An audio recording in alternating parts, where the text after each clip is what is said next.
एक सेकंड।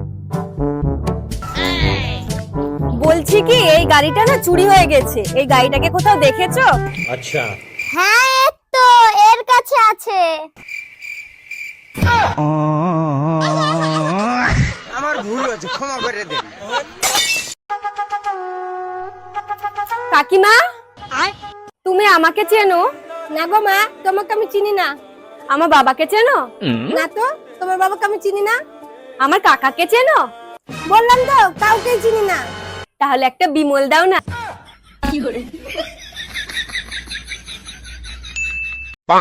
মা, একবার আমি সরকারি চাকরিটা পাই, তারপর লোককে আমি এমন কষ্টের কথা শোনাবো না, লোক কেঁদে দিবে।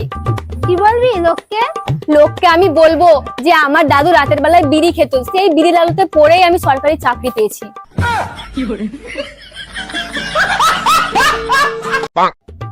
কি গো মা, আজকে কি রান্না করেছো? কিছু না।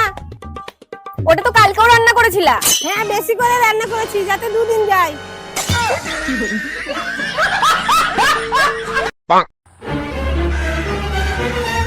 তোমার কি লজ্জা শরম কিছু নেই?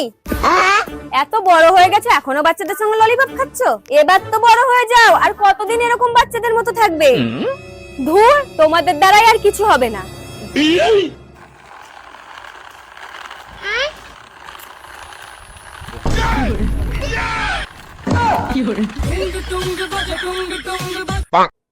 মা, বিদেশের লোকেরা ভাবে আজ বেঁচে আছি, কাল বাঁচবো কিনা। अच्छा আর আমার ঠাকুমা আচার বানিয়েছে পরের বছর খাওয়ার জন্য।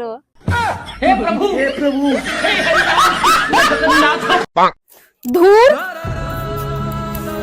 কি হলো, এত চিন্তা কিসের?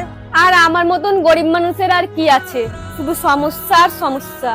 কি সমস্যা? আর আমার মতো গরিব মানুষের সমস্যা শুনেই বা কি হবে? আমরাও তো প্রতিবেশী, যতটা পাশে থাকতে পারি। বল না, কি হয়েছে? আমার তো 20,000 টাকার খুব দরকার। কাকিমা যখন বারবার জিজ্ঞেস করছে, বলেই দিই আসলে আমার 20,000 টাকার খুব দরকার।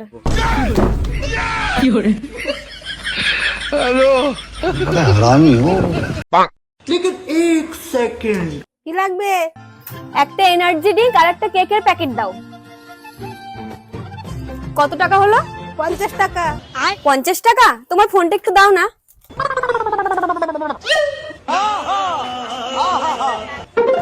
হয়ে গেছে পেমেন্ট। रुको जरा सबर करो। আরে কাকিমা, তুমি কি পাগল নাকি? তোমার ফোন থেকে তোমাকে পেমেন্ট করে গেল, তুমি কিছু বললে না?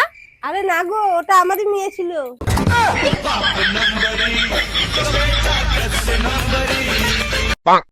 আচ্ছা মা, মানুষ যখন কান্না করে তখন চোখ থেকে জল পড়ে, মানুষ যখন হাসে তখন মুখ থেকে দাঁত পড়ে না কেন?